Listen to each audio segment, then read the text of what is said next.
Welcome to the University of Charleston. I'm Dr. Ed Welch, the president of the university. 25 years ago, the late Herschel Sims asked me to initiate programs about the national motto of the United States. The Herschel and Elizabeth Sims Fund at the Greater Kanawha Valley Foundation supports these programs and this one.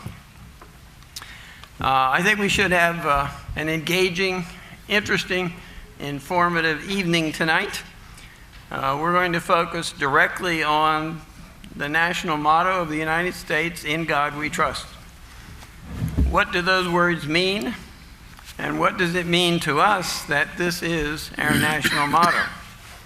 Here to help us address those questions are, in alphabetical order, Dr. Dan Anderson, president of Appalachian Bible College, Imam Dr. Ehteshamul Haque, spiritual leader and Islamic teacher for the Islamic Association of West Virginia, Mr. Jim Haught, editor of the Charleston Gazette, Monsignor Edward Sadie, pastor of the Co-Cathedral Basilica of the Sacred Heart, Bishop Sandra Steiner Ball of the West Virginia area of the United Methodist Church, and Rabbi Victor Urecki, spiritual leader of B'nai Jacob Synagogue. I ask all of you to silence those things you have that make noise out of respect for others who want to hear people talk instead of your noisemakers. I also invite you to write out questions that you would like for me to ask those who are part of this conversation. You can pass those questions to the aisles, and then they will bring them to me. We'll ask as many of those as we can after I've asked a few of my own. I hope each one of you received one of the booklets, "In God We Trust, Finding the We." Contained in those booklets is an essay written by each one of the participants and biographical statements about each one. And I say at the beginning that our intent is that the entire conversation be held with deep respect for differences that people have. This is not where we are going to take votes or one person is going to try to show up another. There are points where the members of the panel agree, and there are points where they disagree.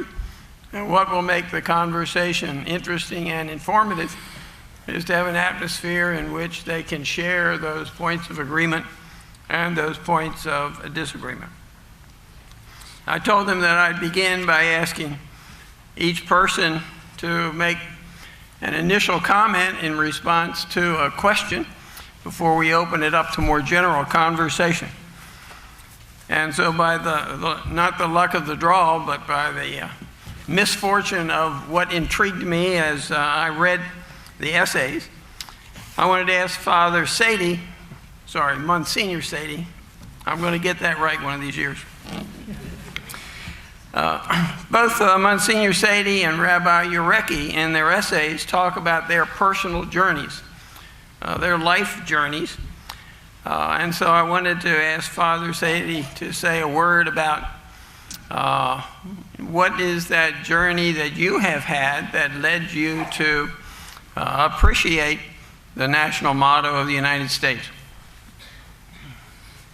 Go first. That's for you. Well, reading the other essays, I realized that my essay was much more personal.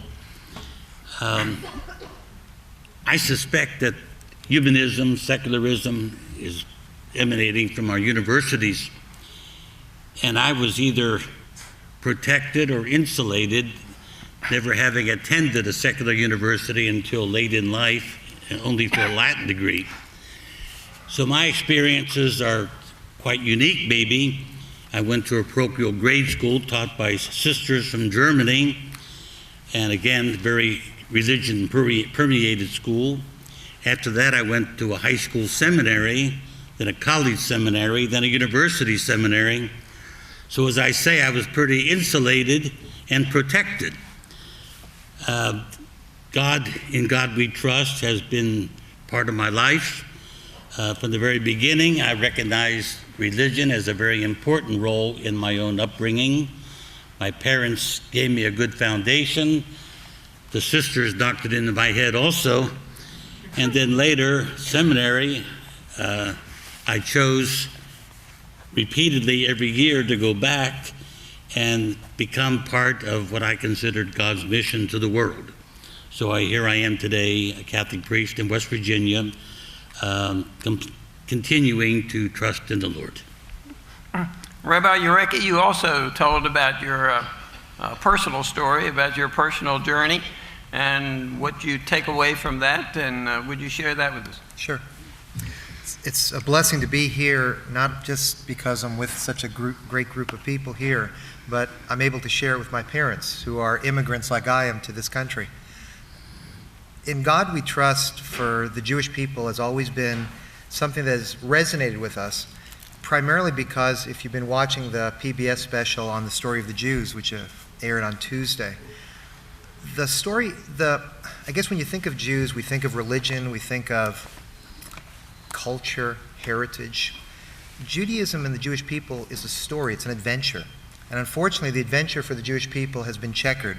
There's been some times when Jews have been fairly well treated around the world, but for the last 2,000 years, the Jewish experience has been one checkered with tragedy. America and the shores of this country have been a completely sui generis experience. We have the opportunity to do so many things that I don't think ever could experience in any countries. There were times in our history, actually a significant period during times in Islamic countries, not so much in Christendom until recently, but here the Jewish people are able to do three things, and I'm a product of that. I'm able to, as a Jew, experience and embrace my religion fully free. As an American, I'm able to express myself as an American and not be, if you will, hurt by the fact that I'm a Jewish person.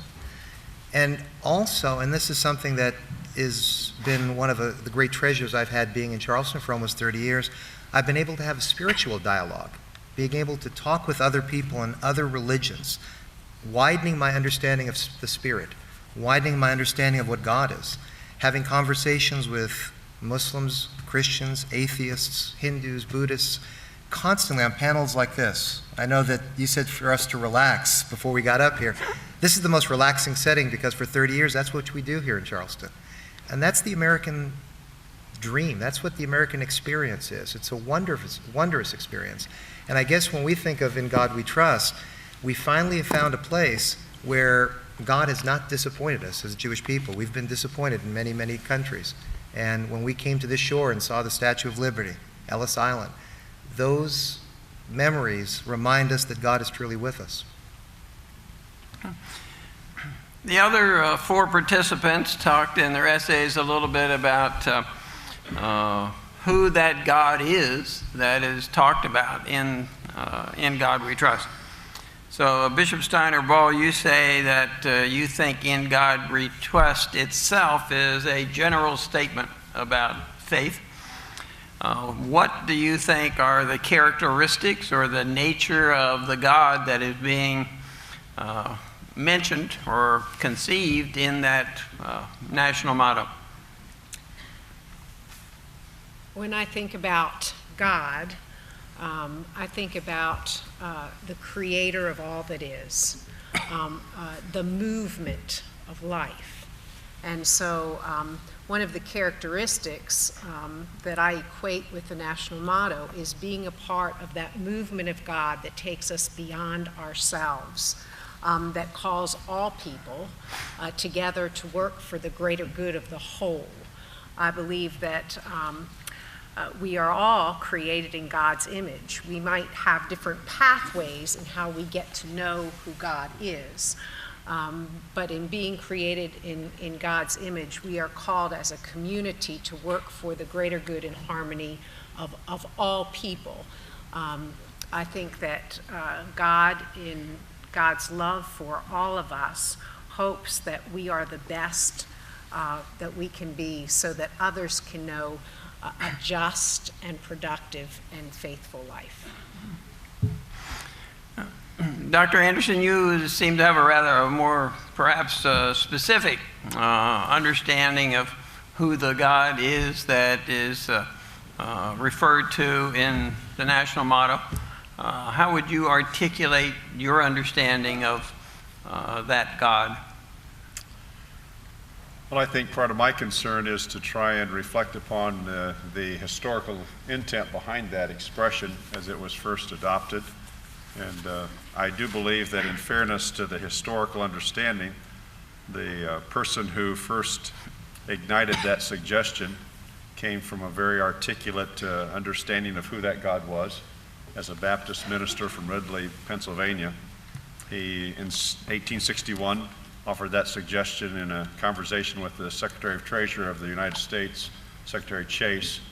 And in that conversation, at a time when our country was ravaged with division and strife in the Civil War era, recognized that we were a nation desperately needed dependence upon God. And his understanding of that God obviously would be from a backdrop of his own definition of a biblical understanding of that term. And so my reflection upon the phrase, actually, by this assignment, was one that I had to do for the first time. Had not ever historically done that. And I found it sort of intriguing, as well as an obligation to say, in fairness to that expression as it was introduced at that time, what was their understanding of God? And so I think without any question, the intent behind that original statement was the God that we would identify as the Judeo-Christian God of the Bible. So you've taken, your understanding is, as you just said, Judeo-Christian understanding of the Bible and the understanding of God. Imam Haque, in your essay, you said that when you hear or see "In God We Trust," it reminds you of the God of Islam, which is maybe surprising to some people. It's a little bit different than what Dr. Anderson said. Could you describe that God to us? When we take to the Rububiyya level, the God the creator, the God the shaper, the God the caretaker. You're going to have to get a little closer, I think, to the mic or something, or pick it up there. So, Islamic God is not different than the Judeo-Christian God, especially when we take to where the God who is working as a creator, as caretaker, as a merciful God, as a just God. So, yes, when we come into detail, God the Son or Holy Ghost and other things, yes, we differ here. But when we go to God of Abraham, just one God. God of Noah, just one God. The one who created us and gave us the guidance that don't think you are God in these lands, and also recognize yourself as a creation, and you have duty towards yourself, towards your fellow human being, and duty to your God who created you. So it's not like different God here in Islam, it's same God. Yes, in detail we might have some differences there. Mr. Haught, when you hear the motto, what God do you think is being described or being referred to? First, I want to say that I'm not here speaking for the Gazette. To me, religion is very personal and private, and I just am speaking as an individual who has studied religion almost most of my life, and I've written a whole string of books about it. I would say that I'm speaking as a Unitarian nonconformist, but all the other Unitarian nonconformists would say, no, he doesn't speak for me. So, first let's try a little quiz. How many here want the government to tell you what to believe? Let's see a show of hands. Does anybody want the government to prescribe religious beliefs? Nobody at all. So you see, the separation of church and state is very strong in America, and nobody wants the government to mess in religion. And as I pointed out in the blurb in this booklet, religion is extremely powerful, and if you mix it with the power of government, you're going to have massacres and bloodshed. The history of Europe is almost entirely a history of religious killing. The Christians and Muslims killed each other in the Crusades, and the Catholics and the Protestants killed each other in about 20 Reformation wars. The 30 Years' War wiped out half the population of Germany. France had 8 wars between Catholics and Huguenots, and the Holy Inquisition tortured women and burned them as witches, and it tortured thinkers and burned them as heretics. And there were endless pogroms against Jews and Anabaptists and little small minorities. So when the Enlightenment came, thinkers started trying to find ways to break this nightmare. And John Locke said, kings do not have divine power. The government should have nothing to do with religion. They should be kept separate. And all of America's founders were very smart, educated people who had studied the Enlightenment writings, and they knew that if they could separate religion from government, they would make a great advancement for humanity. So they created the separation of church and state, which was a breakthrough for civilization. And they locked it into the First Amendment in the Bill of Rights. But smart politicians know that their very first goal is to get elected, to win elections. And they know you can win elections by standing up for God and doing it, always looking like you're putting religion into the government. And that's how we wound up with In God We Trust on our money, and how we wound up with Under God in the pledge. And everybody knows those are a violation of the separation of church and state, but nobody cares. We just shrug and ignore it. And each time it's challenged in court, the court rules, oh, it's not really religious, it's just ceremonial, it's just lip service, it doesn't mean anything.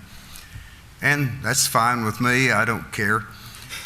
But here's one last little thought. The Germans always had Gott mit uns on their uniforms and on their money and on their military equipment. World War I, World War II. What's the difference between God with us for the Germans and In God We Trust for the Americans? It's all just the same thing of using government to claim religion. And so that's the way it goes. So each of you has made an initial comment. Are there any of you who want to respond to, add to something that you've heard? Monsignor. As so often, I disagree with Mr. Haught. I think there's a difference between religion, God, church. I don't think you can mix all those together as one. I don't think anybody here is opposed to separation of church and state, where we can. Okay. Well, I think there's something to be said for another position there too. I think we have to be careful as we try to impose our understanding of separation of church and state around the world, as is being done now by the USA, the UK, EU, United Nations. There is a privileged position imposed on others of the Abrahamic religions, and these other groups need to be protected and able to express their beliefs also. But in this country, I think that we are free to propagate our faith, we're free to express our faith, or not to have any faith. And that's not necessarily a violation of In God We Trust. In God We Trust is a much broader concept. If I understand it correctly, the separation of church and state was to keep the church from dominating the state, not the state dominating the church. There's a difference between separation of church and removing church from the state. And I think that in the context of discussion, I would beg to differ when the inclusion is everyone knows, because I happen to be someone here and I don't agree with that and that sense of difference.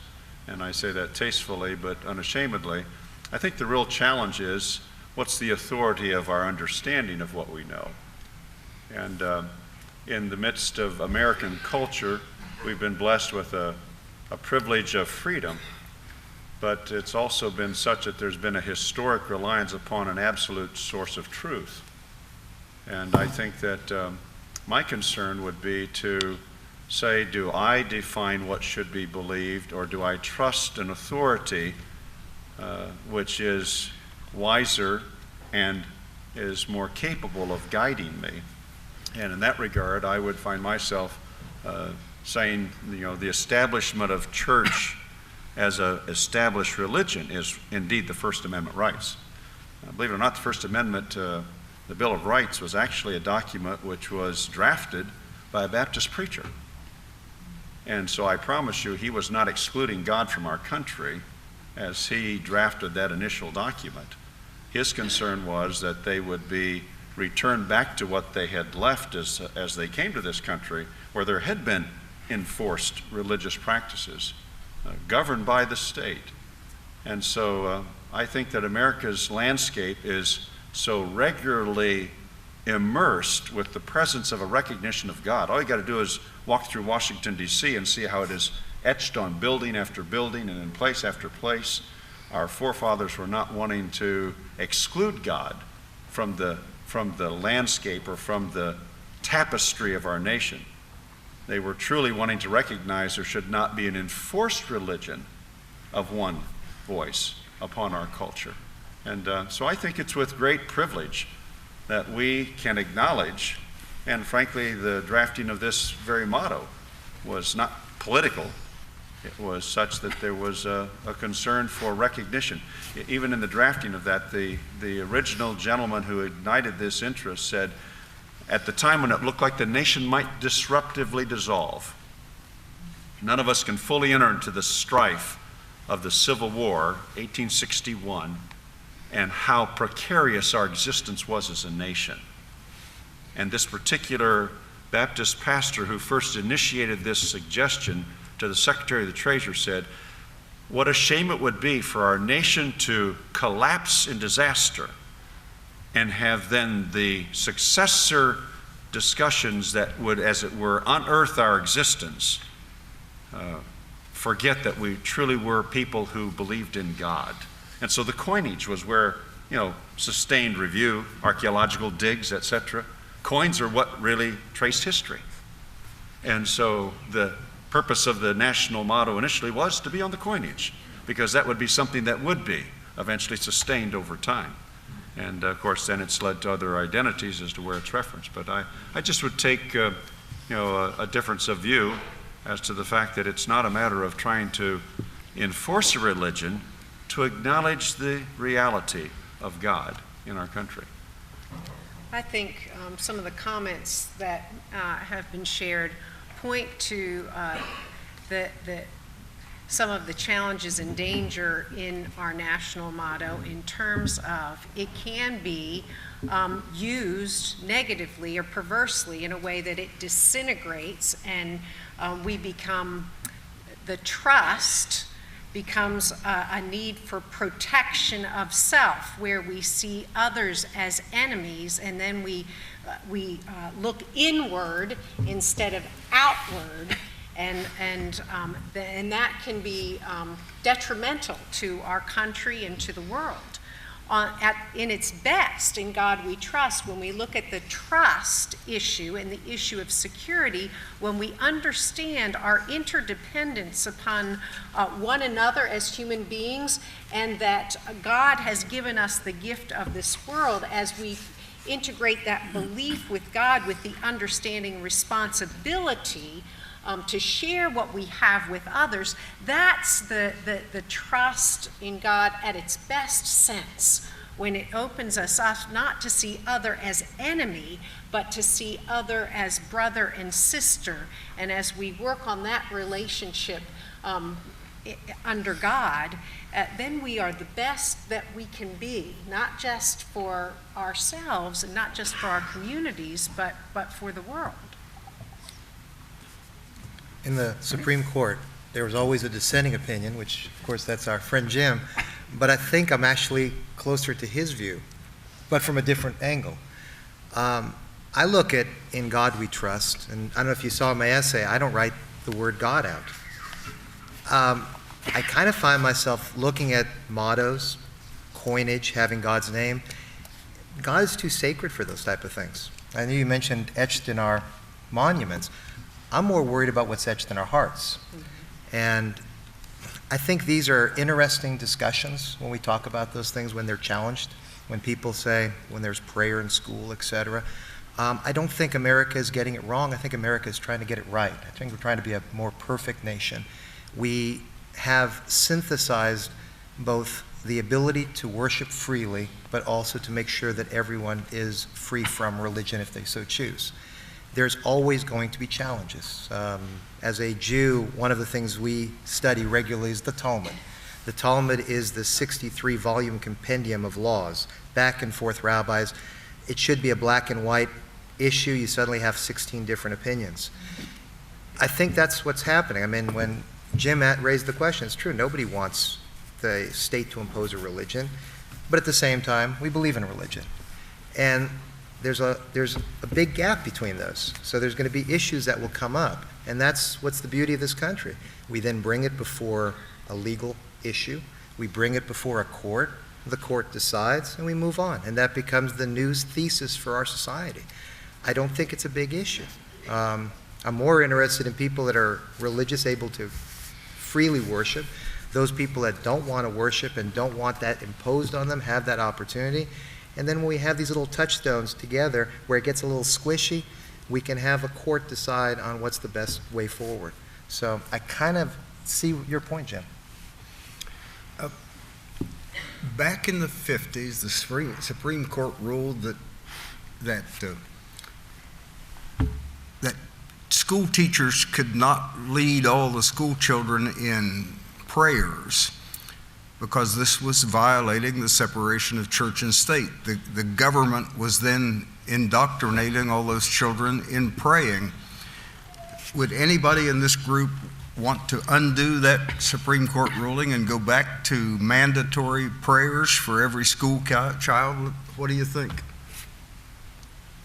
If you're directing the question to me, I would say that I'm not in favor of having mandatory prayers, but neither am I in favor of having the exclusion of the opportunity to have prayer. And I think that's the issue that is troubling to me.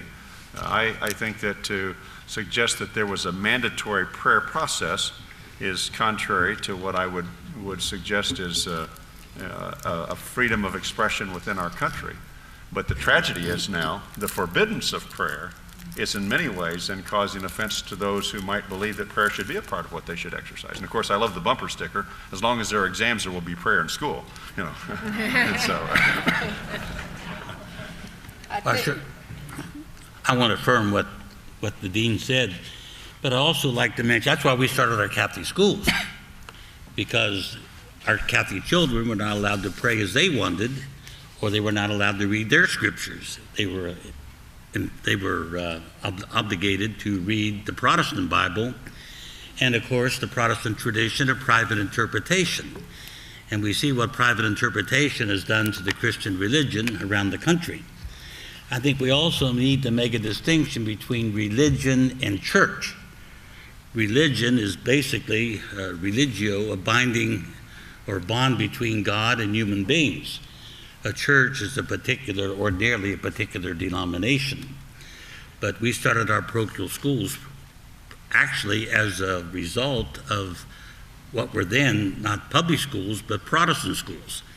They became public schools and now almost atheistic. And I'm concerned about the exclusion of God in all our schools.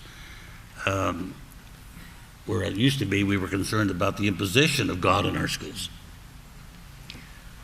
I think in the terms of mandatory prayer, if we, it's how we understand that.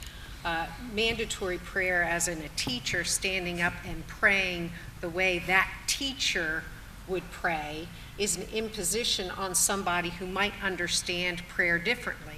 I define prayer as a communication with God, as conversation with God. And what my conversation and how I have that conversation with God may be different than how you have that conversation with God.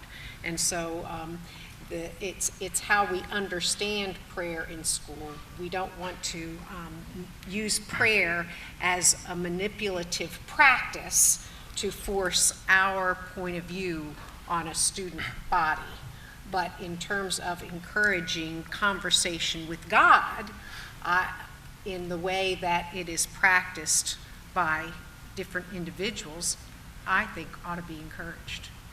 Let me throw out another question, and that would be, how do you feel when somebody describes or defines the national motto differently than you do? Do you feel it's laissez-faire, you have your opinions, I have mine, that's fine? Or do you find yourself thinking that some of those descriptions are better than others?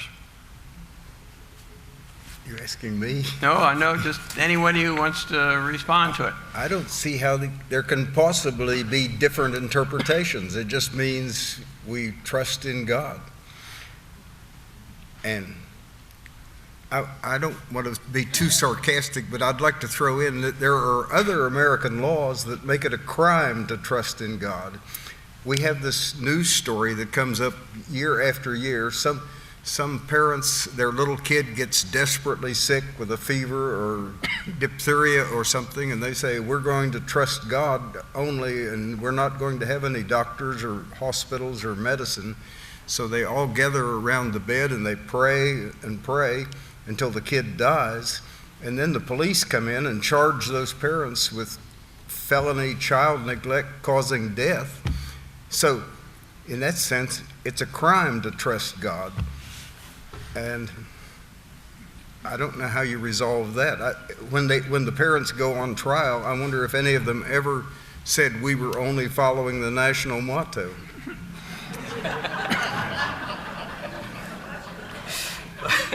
By the way, that kind of trust and reliance on God is considered crime in Islamic religion.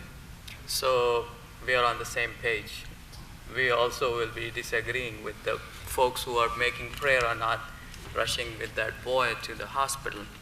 Because one person came to Prophet Muhammad, peace be upon him, asking him that he must have heard about reliance on God and tawakkul on God and trust on God. So he said, I brought my camel here. So, ancient time, they didn't have car and other things. So they used to go with camel and horses and other things. So he said that I brought my camel here. Shall I tie it and then atawakkalu ala Allah and have trust on God? And the Prophet, peace be upon him, said that aqilha, first tie it, then tawakkal ala Allah, then have trust on God. So it's a kind of, yes, very interesting thing there. On the other hand, I feel sometimes that when it comes to, like, we have different denominations within one religion too, and everybody thinks when it comes to God, they might be thinking in a different way. And Islamically speaking, everybody has freedom. Like raha fi din, qad tabayyana ar-rushdu, that there is no force should be used in the matter of religion, because belief in God is from ibadatul qalb, worship of your heart, and force can be used on the body, on the words that you say this, otherwise you will have the problem. But nobody can have force and the pressure on the hearts of other people. So it's just soul related to your heart and between you and your God. So no compulsion in the religion makes it very, I would say that ideal here that, okay, you are interpreting that way, we can have dialogue, we can understand your kind of interpretation and my kind of interpretation. And as long as I have freedom to believe in my God, in my way, and which will not hurt you and or anybody else, then things should be okay. So. I have a problem with Jehovah's Witnesses in that regard, but I have a greater problem with our practice of actually killing a baby who's partially born, partial birth abortion. That's another example of the same Story. Okay. Would all of you agree that non-Christians are part of the we and in God we trust? I think they have the opportunity to be invited to be that. I can't guarantee that they do. And so I think that's probably the somewhat caution about a motto. Declaring that motto as our motto doesn't mean that everybody agrees or accepts that motto. And so I wouldn't prescribe that every person in America is trusting God, even though we have that as a motto. I think it was a decision that was made at one point in the history of our nation and has been reaffirmed even within recent times at the anniversary of its 50th year of formal adoption. 56, it was formally adopted as the motto. 2006, it was reaffirmed again in a presidential edict and statement and act of Congress. And most recently, here within the last couple of years, has been reaffirmed through non-binding resolution by our nation and leaders of it with a very substantial vote. I mean, I think all but 9 persons in the Congress affirming that in the terms of the House chamber. My point is that doesn't make it practiced by everyone, but I think the opportunity for everyone to trust God is one of the genius of America, so that persons have that privilege in our country, and I'm thankful for that.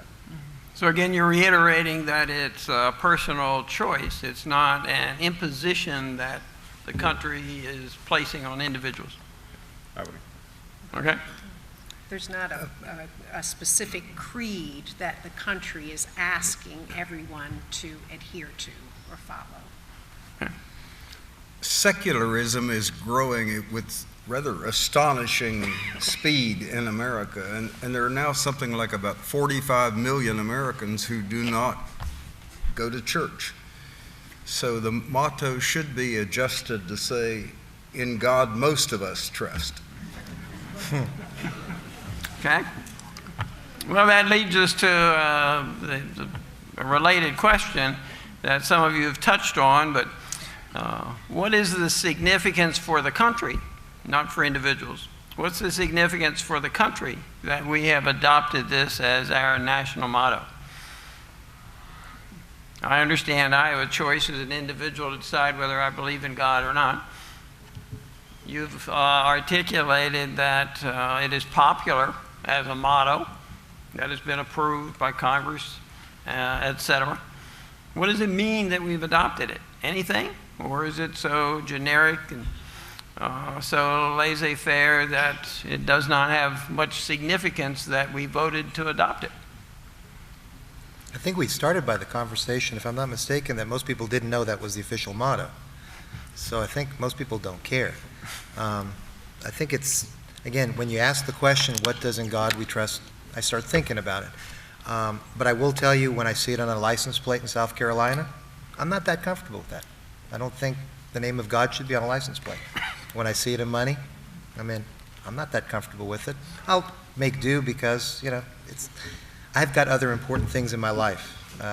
And I have a greater way to connect with God, and that's through my religion, through my prayers 3 times a day.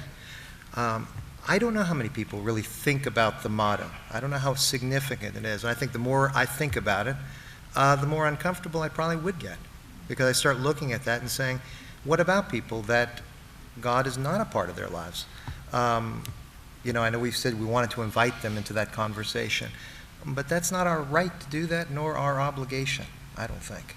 I like religion being taught in school, but not the way we're talking in terms of prayer. I think I like the way it is in the Catholic school where my daughters went to school, where religion became a very organic part of their education, but they studied religions of all sorts. I don't mind that at all. In much the same way I don't mind political science classes where they teach us about politics and Democrats, Republicans, independents, Tea Parties, etc.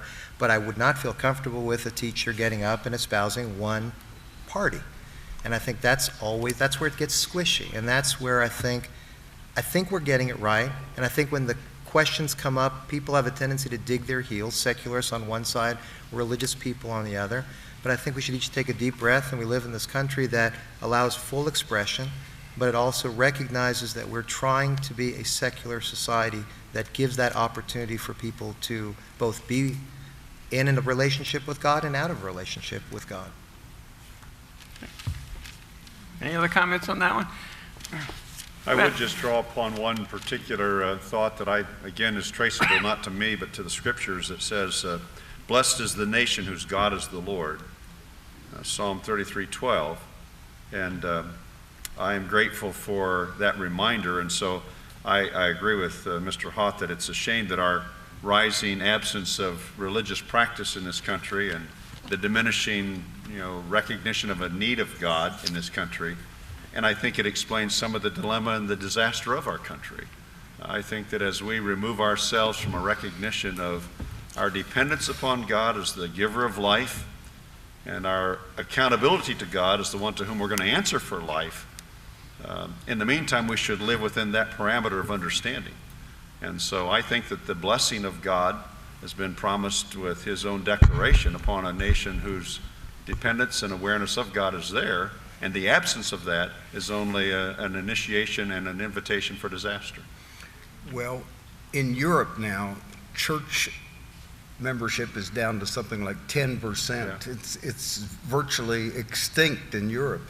Do you think those nations are doomed and headed for destruction? According to the Bible, I would say they are. And so it's not my word, it's the Bible's word, and I think that that's a more reliable word than mine. I think the motto invites us to reflect on when we are given much, much is expected. Yeah. And so I agree with you. It sets up a challenge, and it asks the question, are we living up to our responsibility to following in God's will? Monsignor. I remember one of my moral theologians, professor, saying there's lies, damn lies, and statistics. The number of secularists in this country or any other country is a statistical number. And yet in France, which is probably the most secularistic place around, untold numbers came out to protest same-sex marriages. I don't know what motivated them, if not some sense of religion. But then again, I'm uncomfortable with that too. I think that I don't like revisionist history, but at the same time, we're coming to a better understanding of the Crusades, religious wars, the Inquisition, and I suspect that there were other factors involved other than just religion. Sociological, ethnic, political, and so I think it's pretty dangerous to blame all these evils on religion. And I'm not sure that we can always claim everything good comes from religion. I'm not sure it would make much difference if we had "In God We Trust" as a motto or not. What is more important, as the rabbi said so well, is what is in the hearts of our people.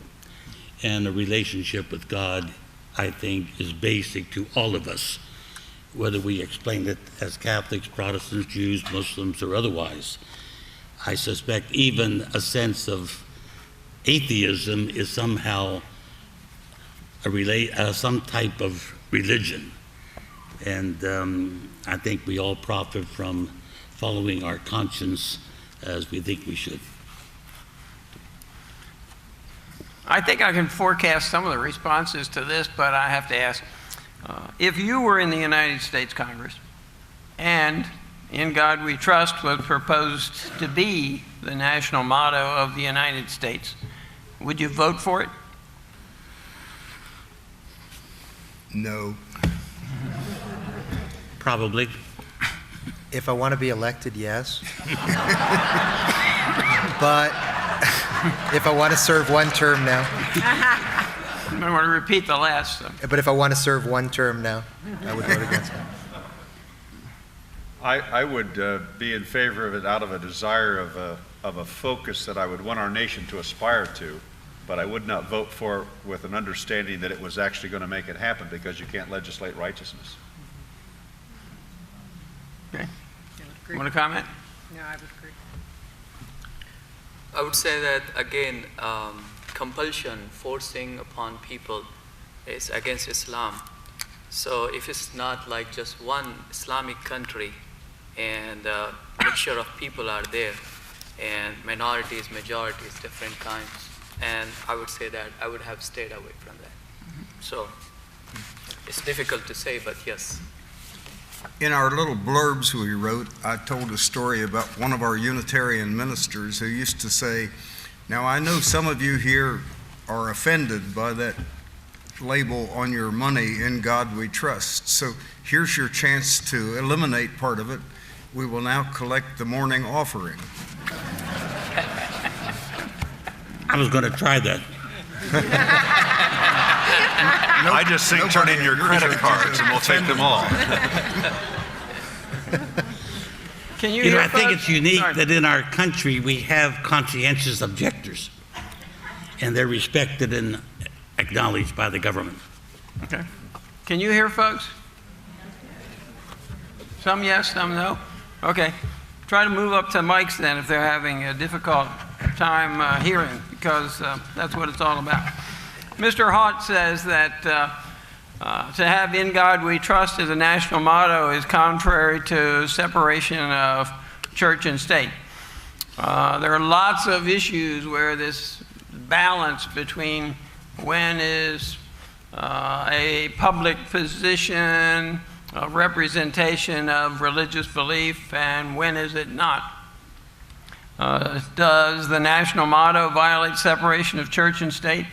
Where do you find yourself drawing the line of when we step over and have too much integration of church and state? I couldn't draw a line. It's just Speak out forward. obviously. Speak up toward the mic. Obviously, we're not going to go back to the time of holy wars and jihads and crusades and Catholic Protestant Reformation wars. That was what happened. And I don't think there's any real danger now, because when they erected the wall of separation between church and state, that pretty much took away the danger. It took away the pressure that could lead to bloodshed. That pressure still exists in Islamic countries, unfortunately. And if you look at India and Pakistan exploded against each other. Mahatma Gandhi succeeded in driving the British out of India, and he just caused a bloodbath because all the Hindus and the Muslims turned on each other and killed about 1 million people in a violent separation. And there have been killings going on there ever since. And even right now, they're fighting wars between the Muslims and the Hindus in Punjab. So I don't think America is in any danger of that, and the separation of church and state is kind of a principle that people still fight for, but it doesn't really endanger this country the way it does in other parts of the world. Yeah, I want to say, but I'm trying to organize my thoughts on this because I've got two ideas that are flowing in my head. And one of the things that you asked about separation of church and state, when do you know it? My first thought is it's like pornography, I know when I see it. But, I mean, here's a real example. One of the things that the clergy do all the time is prayers. I did a prayer in January for the Senate. That is perhaps the most difficult part of my job, because a good prayer is like an umpire at a game. A good umpire, you don't know he's there. And that's the challenge when you get up there. If you do it to your religion, you make other people uncomfortable. If you make it kind of generic and vanilla, it doesn't do anything. And I think that's the issue. We want to have free expression of our religion. We can do it comfortably. When you start entering into the public arena, that's the difficulty. That's the challenge. As a Jew, I experienced that. I'm used to it, and I embrace it because I love spirituality, so I love religions. I love studying religions. So when I hear a minister say, "In Jesus' name we pray," I don't feel uncomfortable. But I will tell you that a lot of Jews do. Okay? Why? Because that's not our religion. Now, yeah, we could be big and say, yeah, but we live with a lot of Christians, and we generally do. But Christians need to be big and say, you know what? There are a lot of people that don't believe like we do. Jim raised the point that 45 million Americans, if not more, are secular. I'm actually sometimes surprised there's not more, because I don't think religion's doing a good job marketing itself. I mean, I include our faith as part of the equation. I think religion's an essential part of people's lives. That's why I'm in this profession. But frankly, when we get involved in these discussions and urge our senators and congressmen to stand up for God, that turns more people off. We've got a great message. Religions do all over the country.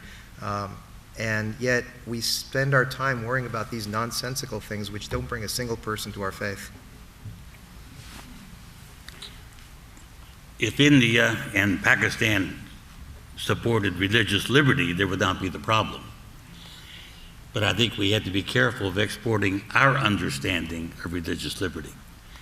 I think we would all be comfortable living in England, where it is a democracy, but there's a state religion, and none of those in the royal family can marry a Catholic.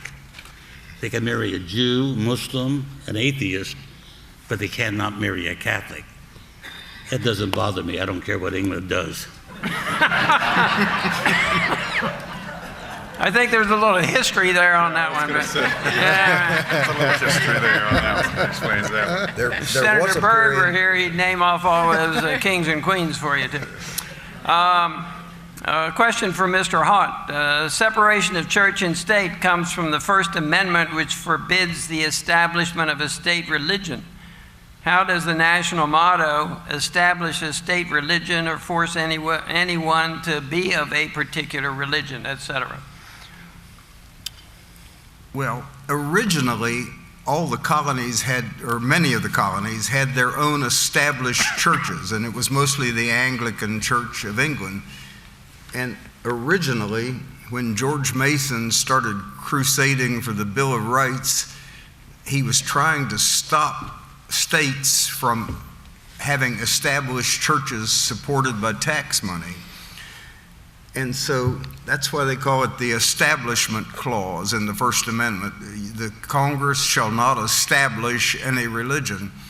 But since then, the Supreme Court has interpreted more and more extensively, so it's no longer just about, nobody now would have a state-established church. West Virginia wouldn't officially designate the Baptists as the church to be supported by tax money. But all the rulings of the Supreme Court since the 1950s, the Warren Court, have simply made the wall of separation more and more stronger. So it's, for instance, up in Pennsylvania, they were teaching creationism in the schools, except they called it intelligent design.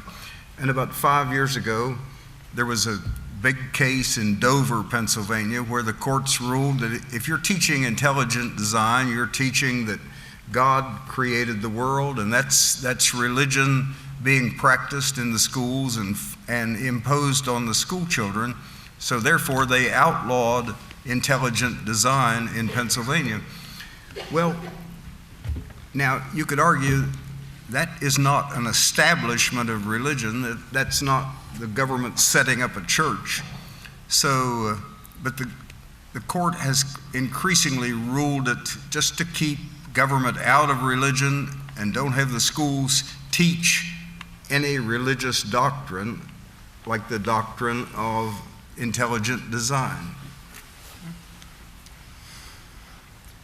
Does the manner in which the national motto is presented, for example, on currency versus on the face of a courthouse, affect the interpretation of the motto? or how you perceive it? Who? Anybody? Anyway. I don't personally think that it does. I mean, its location doesn't define it. And so on coinage versus on buildings does not make it any different in what its understanding was in its expression. I think that it's interesting to know that even historically, as it was first placed on coins, it wasn't until much later that it was ever put on paper currency.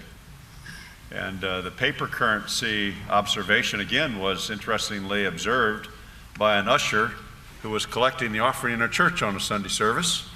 And as he observed that the national motto was not on that currency, he proceeded to initiate efforts to try and have it placed on paper currency with this particular passion. He said, oh, that the spread of the American dollar around the world would also spread our God. And so I think that it's important to understand that this is not an absence of awareness of an acknowledgement of God. And I think that, frankly, again, I come back to the fact that as we have distanced ourselves from God, I understand your review of the fact that the Supreme Court's interpretation of that establishment clause, and it is true. They have taken the liberty to, rather than enforce the law, they have adjusted the understanding of the law. And so the Constitution, as it was established, was not trying to exclude religion from our nation's fabric. It was clearly saying there should not be an established religion that is funded by the government. And so I think that in fairness, the court system has not exercised its rightful responsibility to not interpret law, but to enforce law in the sense of its actual understanding. And so time has increased that, and we have distanced ourselves from an awareness of God. And that's to our loss and to our shame, I believe, because again, an outside absolute authority that I have great reliance upon is the Word of God, the Bible. And when God says something, I think He's right. And so in that sense of the word, I don't want to be on the side of opposing God because I know I'm on the losing side. With so many interpretations of who the God is in God We Trust, at what point does that God actually stop being God and rather just be a figment or figure of our imagination?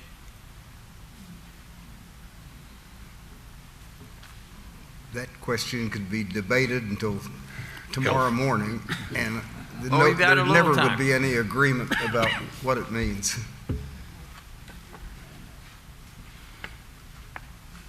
Anybody want to respond? I've talked a lot, so I'm waiting for others to speak, but I'll say this simply. Denying God doesn't cause Him to cease to exist. And so in that sense of the word, just because a person might change his perception of God doesn't mean that it changes who God is. So.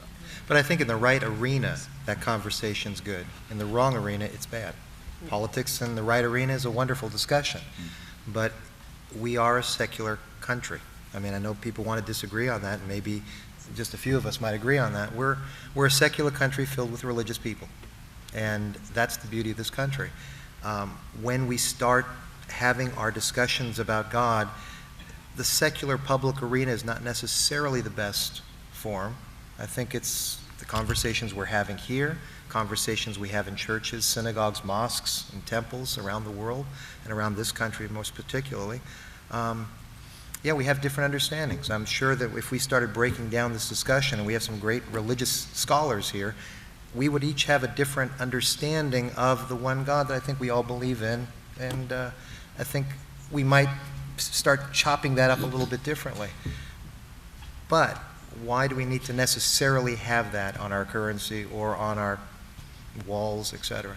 It's a very important discussion to have, not just a motto. And also the fact that we have religious liberty, we're free to express our convictions, proselytize, or argue about religion in public. Were the founding fathers religious zealots? Sorry. Were the founding fathers religious zealots? Were they religious? I think so, most of them. They were nearly all deists, and that was a kind of a popular trend at that time, and Unitarians also. John Adams and Jefferson went to the Unitarians, and they were not standard Christians, any of them. George Washington would drive Martha in the carriage to church, and then he would sit outside and talk to the neighbors and so forth. And Jefferson and Adams had a long correspondence between them in which they wrote endless denunciations of the clergy, but yet they still had a feeling that there was a nature's God. There was God in nature that was running the universe and the solar system and the seasons of the planets, and that was the deist movement back around the late 1700s, and it was very popular at that time. And deist comes from deus, meaning God. Yes. And theist comes from theos, meaning God.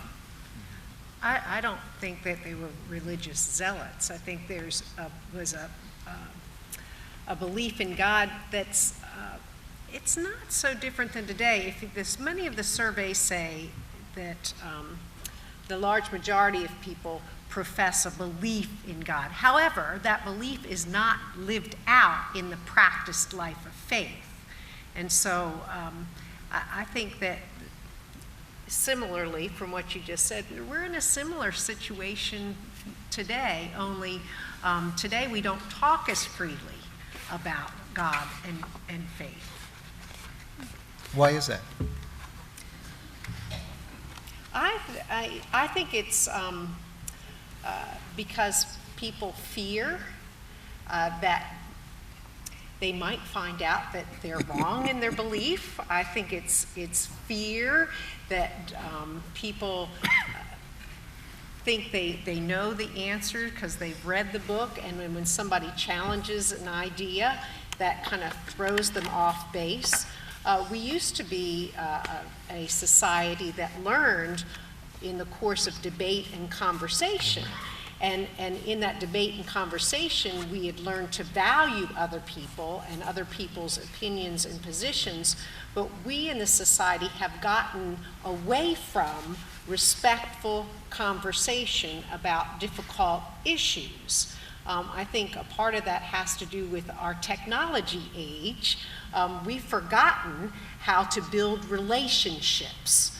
It's in the building of relationship that we can have conversations about difficult issues without fear, which move us ahead and enable us to grow in community with one another.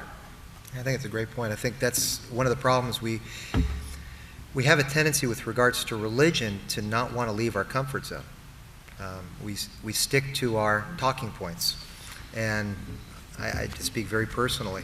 I have grown with our relationships here in Charleston with the Catholic community, with the Christian community, with the Islamic community. Those are areas that, again, in order for me to be able to do that, I had to leave the comfort zone of my certainty. The certainty of my religion's correct. Therefore, the other religion has to be wrong. Or, well, they're wrong, but we'll tolerate them.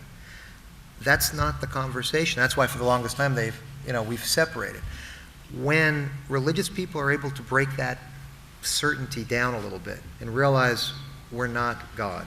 We think we know what God says. We think this is what the gospel or the Bible or the Quran says. But here's someone who has a different view, and I'm willing to learn. That changes the conversation. I think religions, that again, going back to the disservice that religious people are doing in terms of, because I believe what you said, we have a message, just like there's other messages in the world. The religious message is very important. I think there's a intellectual pursuit that people need, a physical pursuit, but there's a spiritual odyssey and quest that we all need. And yet, religions have a tendency to become so rigid and not allow people to explore and get deeper into the conversation. And the minute that happens, you're a changed person. I'm not the same Jewish person that was just as orthodox as I was 30 years ago because of my encounter with Monsignor Sadie. I have learned so much from him in terms of the beauty and the grace and the goodness of God through Catholicism. I'm not the same person since my contacts with Dennis Johnson, minister of the Baptist Temple, or the Imam. My religion has become stronger. My religion has become deeper. My thinking about God has become richer. That's why I said when we talk about in God we trust, we make it like a motto. I'd rather have people have conversations on what does God mean to you? Or what does God not mean to you? Okay, a couple of questions that are related. First, if atheists do not believe in God, aren't they really being excluded from the we in the motto? Aren't we rejecting them as citizens?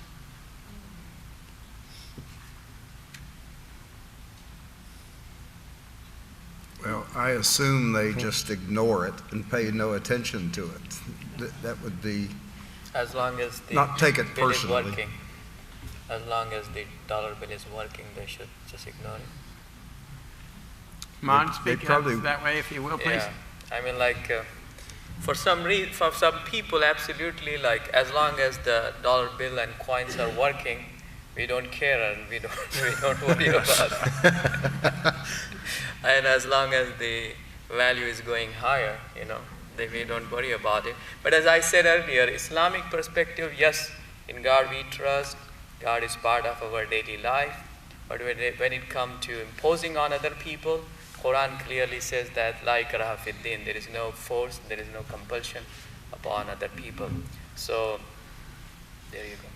I think when we talk about atheists, I think many people classify themselves as atheists because they've had a bad experience or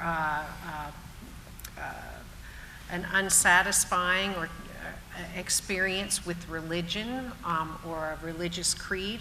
I've talked to a number of people who claim to be atheists, and when you sit down and talk to those people, they in fact have a belief in something, a power beyond themselves, that they aren't in and of themselves the highest being, that there's a belief in something greater. That may or may not fit the next person who says, I am an atheist. I'm also an American, and if I truly have freedom from religion, why am I forced to carry money that gives praise to a God that I know doesn't exist?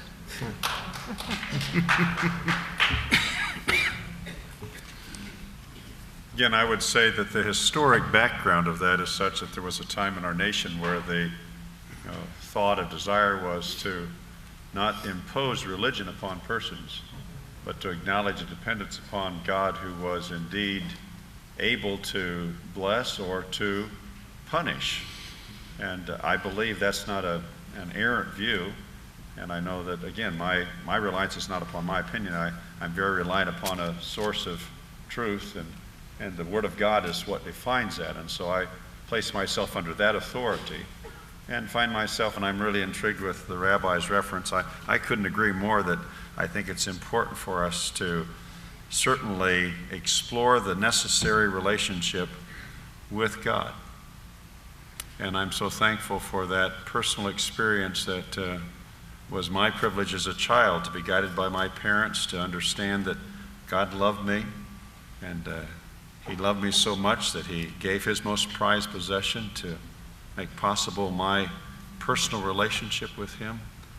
And I just think that personal relationship is the wonderful privilege that I have as a part of this country, that I don't impose on others by the motto, in God we trust, but I testify to the fact that as an individual I want to live with that awareness that my dependence is not upon myself or the genius of my discoveries, but my true dependence is on recognition that I'm answerable to God who made me and will someday be the one with whom I must stand before and give account of my life. And so for someone who disregards God, I'm glad to live in a country that lets them live here freely. I think it's gracious of God to give them a reminder regularly through their coinage of something they're going to have to face someday, because that's going to happen. And so I really mean that with kindness. I have no rancor or sarcasm with that. and I deeply care for that person and for that person who struggles with that identity, my cry would be to just say, you know, I ache for their need. I really do. So. I hear what you're saying, and I believe me, as someone who is now bathed in that religious experiences of encountering other faiths in a positive sense. What you said was very meaningful and very beautiful to me as a Jew, even though that's not my faith. However, I do remember, and I still, I'm older, I'm 52, so I understand that now, which maybe when I was 24 or 12 or 13, it was a little different. When everyone gathers for prayer and they say, let us pray, what do Christians all do? They bow their head, close their eyes. That's not the way we pray. What happens to a Jew? They're very uncomfortable, okay? Now, we can get over it, okay? But that's why that question that the atheist, and I'm not an atheist, but I can understand what he means by that. That's not who he is, and he feels excluded. A little kid that's 12 years old, that's Jewish, that everyone is bowing their head, and he's not, they feel excluded. We're maybe a unique family. I mean, I wanted my children to grow up in a religious environment. So for me, the public school was not the option. That's why they chose Catholic school, and to a great blessing. We loved the Catholic experience. I wanted my children to be challenged by it, but that was my choice. If a family doesn't have that choice, it does make them feel like outsiders. And if they're an atheist family, and I know that you said there's a lot of people there are people, and I've met them, that are truly atheists. They don't believe in God. Does my heart ache from them? Well, that's a conversation for another time. But that shouldn't be a problem in this country, that they should feel as an outsider ever. If they end up not being part of a faith, that's their choice. As you said, they will maybe have to answer one day to a God. That's their choice. But America as a society is too good to put people in a position where they feel like outsiders. So when that question comes up, I know that there was a lot of pausing here. For me, it was a pause because I understand what an atheist is saying, and he makes a good point. Do you have any fear that there will be too much religion in government? Well, when you put God on money, you're getting it mixed up in politics, and that just makes me uncomfortable. I remember at the height of the Monica scandal, Bill Clinton always made sure that on Sunday he was seen holding a Bible under his arm. Politicians know how to get the maximum benefit out of religion. Back in ancient Rome, they had 300 different gods, and in the decline and fall of the Roman Empire, Edward Gibbon wrote that all those gods were seen by the people as equally true, and by the philosophers as equally false, and by the magistrates as equally useful. So politicians are always going to put God on money and put God in the Pledge of Allegiance and put God on public buildings if they can do it, or at least they want to stand up and appear to be championing that. Only the evil Supreme Court is thwarting them by keeping the separation of church and state. So it's all kind of a big, never-ending battle, actually. No one's going to take that one on? Okay. How would you, this is an interesting question, how would you rank Americans' trust in God, in military prowess, and in economic strength?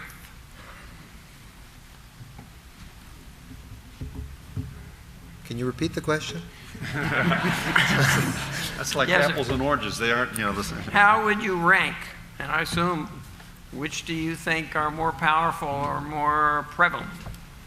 Americans' trust in God, in military prowess, and in economic strength.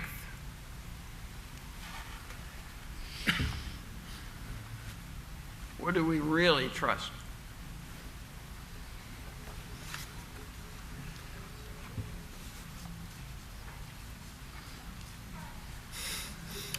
I love my Bible, and in this same passage in Psalm 33 it says that There is no king saved by the multitude of an host, so that's an army. A mighty man is not delivered by much strength. And horse is a vain thing, and that would have been an instrument of warfare in that day. Neither shall he be delivered by his great strength. And so, may I just say that I think the exercise of either military action or an effort of economic accomplishment is an attempt on man's part to manage life. But I know that trusting God is not the abandonment of safety, which might be military, or security, which might be economics. And so it's the paradox of truth and tension. I can trust God, but I do believe it's my responsibility to exercise the God-imageness in me to do my part in whatever means I should to care for my family or to care for their safety. And so I don't think those are contradictions, but I don't think that exercising military strength or exercising economic prowess is a denial of trusting God. Yeah, when I look at the words "In God We Trust," expanding a little bit more on my essay, I look back again at what an immigrant would think about this country. It's the goodness meter, how good this country is. Whether you're afraid on these shores when you enter, if it's a good society. For those that are believers in God, we know that we have God's trust, and we've earned His trust as well, because we've created the society that's what we believe and perceive that He would want, and that's a good society where people are not afraid. When the Germans put Gott mit uns on their coins and on their uniforms and their military equipment, were they telling the world that they were a good country? Is that it? No, I think what I'm saying is we judge the motto by the actions. We judge it by the fruits. I think this is a good country, and therefore in God we trust, whether we want to argue legally of whether the phrase should be around, etc. But I think when this country does good things in this world, and I think it does more often than not good things, this is a country worthy of God's name, if you will. What Germany did, as you and I would both agree, did not. And I think the question with that would be was what was their understanding of God? You know, the truth is putting it on there doesn't make them have the God of the Bible or the God of a person who respects the dignity of a culture and people called the Jews. And so I think that just placing that there is not the evidence that they were truly godly in their behavior. You know, if they were godly in their behavior, they wouldn't have acted as they did. And so the actions, I agree with you, the Rabbi, on that point, their actions are what they're going to define, whether they're really exercising what they say. One of the groups experiencing the greatest difficulties in this country with religious liberty are our military chaplains. They're struggling with this whole question because of impositions that have come down from the federal government and from their own understanding of faith and their relationship with the soldiers and of different denominations. And it's something that needs to be given attention to. This person notes that we have talked about God and we've talked about we. How would you define trust?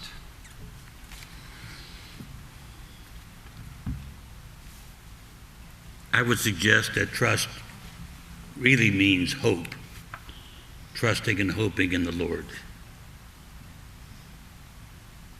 I think trust is an admission of inadequacy, so I need help with someone else or from someone else.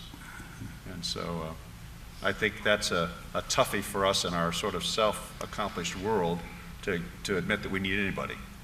And so that's probably one of the toughest parts of the whole motto. Trust means to put ourselves in the hands of someone or something else. And so in terms of the national motto, if we believe that, if we truly believe in God we trust, then we believe that we're placing ourselves, our nation, all that we are, in the hands of God. On the other hand, that doesn't, when we do that, that doesn't make us entitled to be better than anyone else. It actually gives us more responsibility to then care for everyone else around us so that they experience care and justice and mercy and grace, whether or not they see eye to eye with us or have the same religious convictions as we do or not. In Islam, the trust is interpreted as tawakkul, and it is used in many places in the Holy Quran. When you are in trying situations, be firm, do the right things in right way, and put your trust in God. You are not responsible for the results, you are responsible for right actions. So do the right things in the right way, and then put your trust in God. So if I take a dollar bill and it says in God we trust, it's telling me that don't trust me. That means don't trust money, that it can buy you everything, and it can give you everything, and it can help you to achieve everything. So basically there is another system, the one who created you, he's in charge of lots of things, and you have to identify him and you have to trust him that if you are right and if you are doing right things in right way, he will help you and he will not let you down. But sometimes God can say no, so you should be okay with that too. So just keep going on with the right spirit, with the right actions, and we see that it helps lots of, to get the solution to many problems. People commit suicide thinking that they were responsible for all this stuff, while there are many things where you are not, and someone else is running the show. And in spite of trying in many ways, you don't reach to your goals. And because God's plan is a little different here. So trust in God is like you do what you're supposed to do, right things, right way, and then don't think that all your strategy and plans and all these things gonna bring you 100% result. But at the same time, yes, God's support is for those who work hard and in right direction. Imam Haque, in light of your understanding of Islam, how do you view the appropriateness of the significant entanglement of religion and state in many majority Islamic countries? Yeah, it's like human beings trying to do according to their understanding, and sometimes they do the things in right way, sometimes they fail. And Islamic countries are also not pure Islamic countries when we go to Quran and the sources of Islam. So you would say that each country has its own style and its own challenges and its own understanding of like Islamic system. So yes, there are challenges, there are great examples, and there are some tragedies also going on. So it's like universal. Islam is also one of the universal religion. So Islam in America being practiced by American Muslims represent, I would say, that American way of living here and adjusting here. And Islam in some sort of tribal system will be in a little different way. So it's like water, you put wherever you want, it will take that shape. But yeah. Okay. Last comment. But I do have a concern as regarding religious liberty. We allow Muslims to build their mosques in most of our Christian countries, but it is forbidden to build Christian churches in many Islamic countries. So I think those Islamic countries have a long way to go when it comes to religious liberty. Parenthetically, if I can just add one thing with regards to the Jewish state. I mean, the Jewish state is an incredible experiment as well because it is a secular country that's a Jewish state. And in much the same way we have in America, they have the same challenges of the separation of church and state. And I add, every time religion gets injected too much, that weakens the state of Israel. Now I'm going to ask each of you in just 2 or 3 sentences. What would you like for the people in attendance to take away from the conversation? Without prior warning, I'll ask Rabbi Urecki to start, and we'll come this way. You want 2 or 3 sentences? Well, yes. Rabbis need 2 or 3 sentences for an intro. And it's like, We've already used one of them, sir.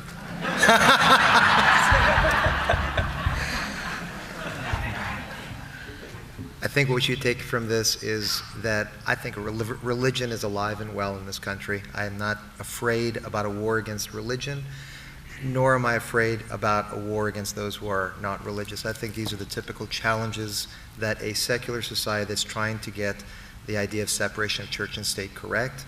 There's some issues that are difficult, but generally we're getting it right.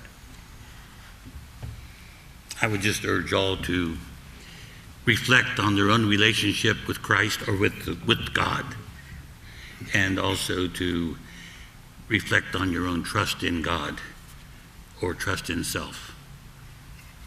Which is more important? I think all of you can listen to what occurred here on the stage and realize that America is a great hodgepodge of many, many different types of belief, and we have enormous diversity.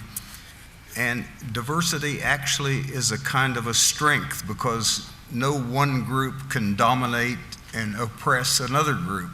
So as long as we keep having this sort of dialogue on a friendly basis with many, many different viewpoints, that's a good sign. That's great. I agree with both of you that on personal level, we know what practices we have and what teachings we have, but understanding others, listening to other people's views and their way of practicing, and even their ways of denial. And I tell my congregation also many times, it's very tough to listen that God gave freedom to Satan right from the beginning, just to oppose him, challenge him, rebel against him.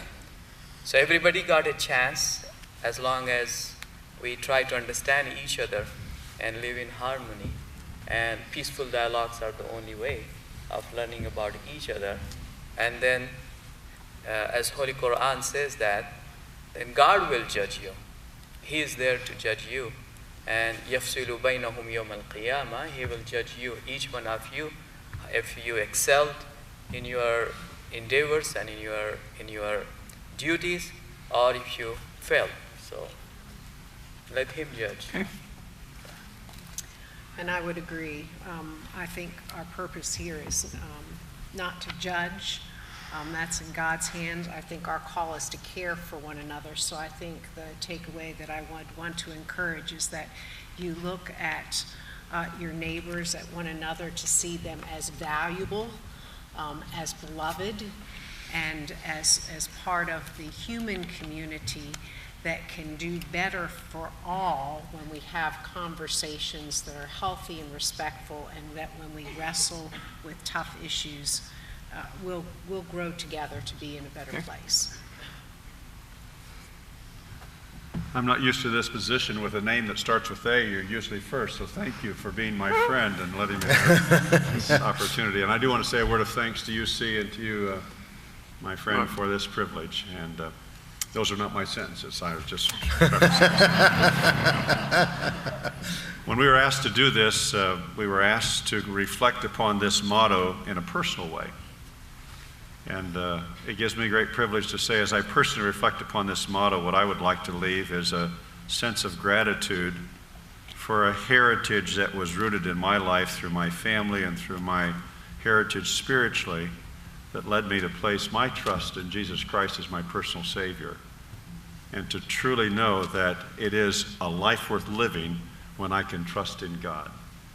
And so with great gratitude, I say to the thanks and frankly with humbled heart, I do want to trust in the Lord with all my heart and lean not into my own understanding.